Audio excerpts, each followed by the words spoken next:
So hello guys, now in this video I will try to make you understand what are descending tracts.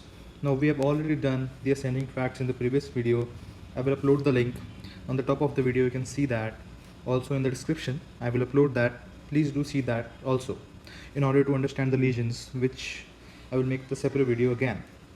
So now in this video we will try to understand what are descending tracts.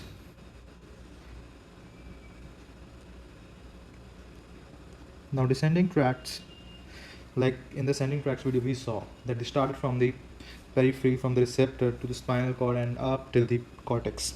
Now these tracts will start from the cortex itself.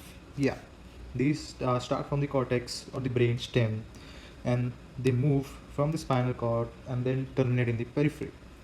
So these are opposite of what we saw in the ascending tracts, and now they carry motor impulses.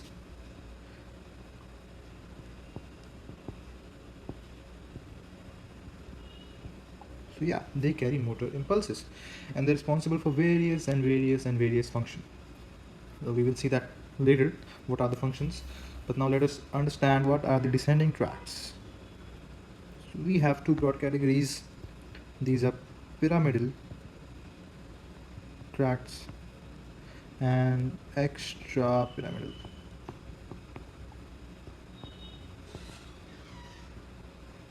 Also called as EPS. Okay, so why these are called pyramidal? These are primarily known as pyramidal because they pass through the pyramids in medulla. Yeah, and extrapyramidal does not. So these are extra and these are pyramidal, which consist of broad categories. We have corticospinal and corticobulbar.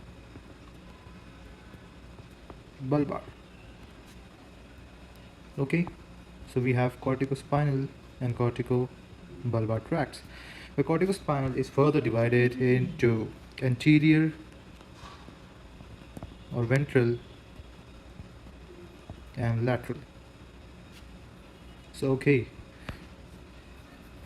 now extrapyramidal we will talk a bit later. So now let us hold our target onto pyramidal tracts. We will first decode what are corticospinal and what are corticobulbar. So now let us start with corticospinal tracts.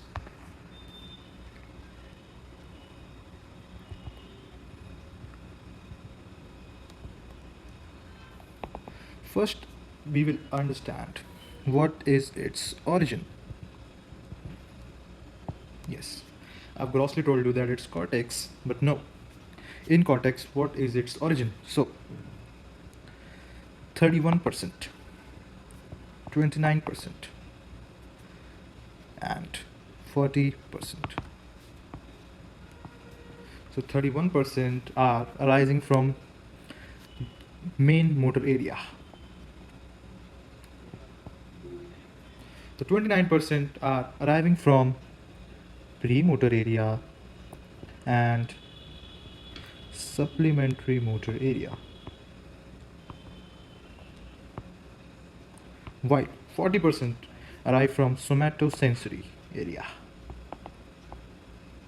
Yeah, you may be astonished to see that it's a primarily motor tract, but 40% of its fibers are arising from somatosensory area. So this is the origin of the tract. Now let us see what is its course. So for that we will use diagram.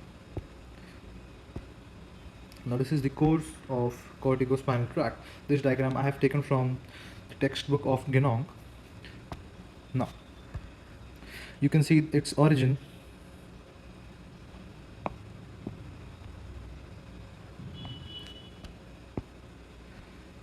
So origin I have told you. Okay, now what we will see that what is its course. So after passing through the cortex, it passes through the internal capsule. Now you need to know from which part of internal capsule. So it arises or it passes through the posterior limb of internal capsule. Yeah, so this okay this is the posterior limb, this is the genu, and this is anterior limb. So you can see that it is rising from the, it is passing through the posterior limb. Now, after internal capsule, it passes through midbrain. Now, what part of midbrain? It passes through the middle 3/5 of cerebral peduncle, or basically middle 3/5 of crux cerebri. So it's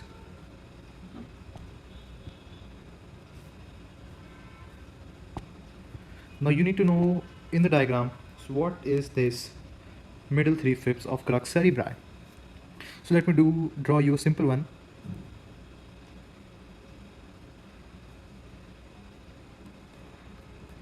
I hope you have seen something like that in anatomy. So this area, let me highlight it. This area is crux cerebri, and in the middle 3/5 these corticospinal tracts are passing. Okay, now then it passes through pons. Now pons, which part? Then it passes through the basilar portion part of pons. Okay, now we come to medulla. So midbrain, pons, and now medulla. Actually, midbrain and pons were not shown in the diagram, so I told you that the medulla is shown. So these pyramids, it is referring to its pyramids of medulla. So if I draw the diagram, these are pyramids. So passing through these pyramids are these corticospinal tracts, and they decussate at the level of pyramids. I told you decussation is crossing to the another side. So you can see, very well see, that some fibers are passing straight while others decussate to the other side. The side of decussation is pyramids. Now what fibers are passing straight and what fibers are passing by decussation? So ventral or anterior corticospinal tracts are passing straight, while lateral is decussating at the level of pyramids.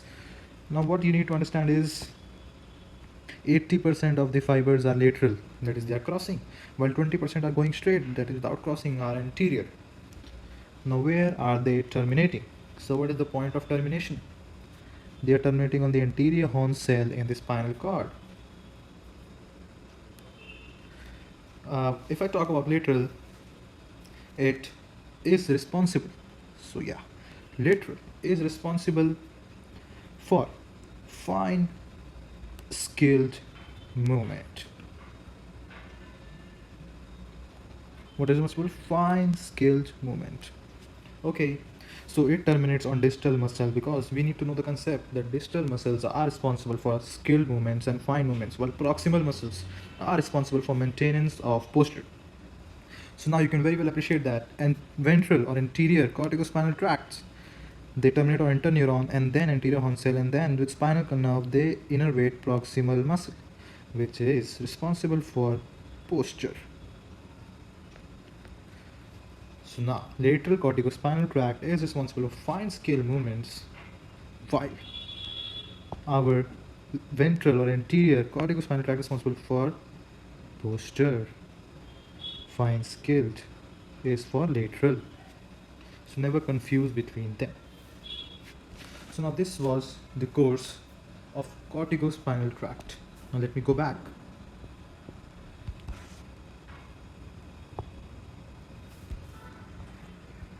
So yeah, we understood. Let us appreciate ourselves again. So we have understood origin, then we understood the course from where it passes. Because you need to know the course, because if anything happens in the whole course, the tract would be gone, and so the functions would be gone. So you need to thorough with the course of the tract. Now we also understand the termination points. Yeah, where the anterior and lateral, the anterior terminated on proximal muscles, while lateral terminated on distal muscles. Okay, so this was all about corticospinal tract.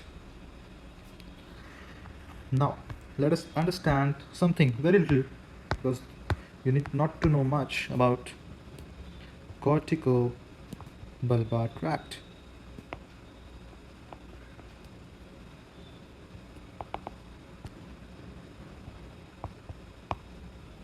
The corticobulbar tract, again, the fibers start, so origin, from the motor cortex. They move where? Yes, this is interesting. So the differentiating feature is that they move to trigeminal, facial, and hypoglossal nuclei. So yeah, they terminate directly or indirectly, either directly to the cranial nerve nuclei or on their antecedent interneurons within the brainstem. Okay, they start from the motor cortex and terminate either directly onto the cranial nerve. Yes, trigeminal is 5th cranial nerve, then facial is 7th cranial nerve, and hypoglossal is 12th cranial nerve. So you can see that what its origin, what is termination, and now how further they pass. So their axons pass through the internal capsule again, like corticospinal. So for which part of internal capsule? It's gnu of the internal capsule. Yeah, you remember the internal capsule? So this bend is gnu. So they pass through the gnu of internal capsule, and then again in midbrain they pass through cerebral peduncle. And the point to be noted, these are medial to corticospinal tract, and then they descend with corticospinal tract itself in the pons and medulla. So they follow corticospinal tract, hence they are also known as pyramidal tracts. So now we understood two tracts, major descending part of pyramidal pathway, which are corticospinal and corticobulbar tracts. So now we will understand what are extrapyramidal tract system. So we will understand about EPS. Now this actually looks small, but it's actually much large. So if I divide it grossly into two categories, we have medial brainstem systems and lateral brainstem system. Now how do we divide this, categorize, or how do we categorize it? So we have medial brainstem system, and we have grossly lateral brainstem system. So you would be wondering, how did I categorize it? So the medial brainstem system is responsible, understand carefully, it is responsible for posture. So where would the tracts present in medial brainstem system terminate? To proximal muscles. While the lateral system is responsible for fine skilled movement. So what the tracts would terminate on? They would terminate on distal muscles. So posterior, medial brainstem system, fine and skilled movement, lateral brainstem system. Now, another difference. The medial brainstem system would terminate on extensor group of muscle, while lateral brainstem system would terminate on flexor group of muscles. Now extensors are also called as anti-gravity muscles. So this is another difference I want you to understand with me. So this is extensor, this is primarily flexor. So now we have the base, now we can understand what are these EPS. So in the medial, we have broadly three categories, that is vestibulospinal, then we have tectospinal, and then reticulospinal. Why? Here we have only one, that is rubrospinal. corticospinal. Now the question is, why such names? The names are actually derived from their origin. Yes, that's interesting because these are actually their origins. So what are their origins? So vestibulospinal has its origin from vestibular nucleus. Yes, tectospinal, it has its origin from tectum. And where in tectum? From superior colliculus of midbrain.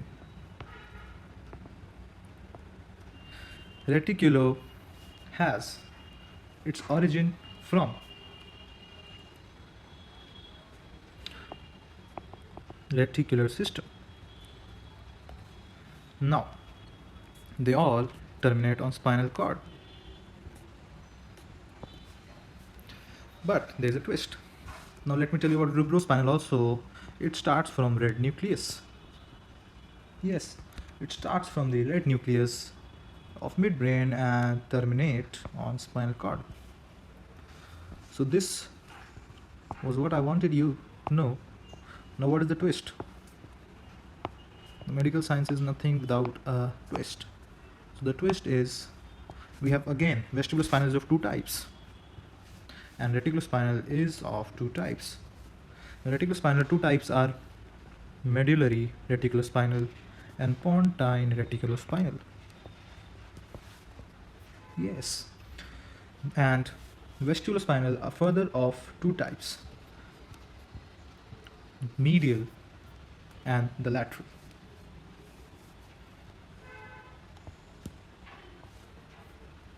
Now why are such differences? Because the medial tract is originating from medial and inferior vestibular nucleus, while lateral is origin from lateral vestibular nucleus. Okay, and for medullary pontine reticular system, you need to understand that medullary and pontine has a major difference, that is the pontine one is excitatory primarily, while medullary is inhibitory. While both are actually excited by the cortex, but their primary functions by medullary is inhibitory and pontine is excitatory. So now this was the gross idea of how they start and how they terminate. Let us understand with the diagram. So yes, we have medial brainstem pathways and lateral brainstem pathways. So the medial brainstem pathways, I told you what is. We have tectospinal tract. So this is tectum. So you can see, you can follow the tract with me. This tectospinal tract all going. Fine. Now we have reticular formation, that is medial. So the starting of the tract is and going all towards spinal cord. So this would form reticulospinal tract. So we have completed tectospinal. So we have completed tectospinal and reticulospinal. Now we have lateral and medial vestibular nuclei. So they would go again to spinal cord to form again vestibulospinal tracts. So two types, because lateral to lateral vestibular spinal tract and medial, so medial vestibular spinal tract. So two types. Now you can see in the spinal cord they are kind of terminating medially. Yeah, as compared to, you can see in lateral spinal cord they are lateral.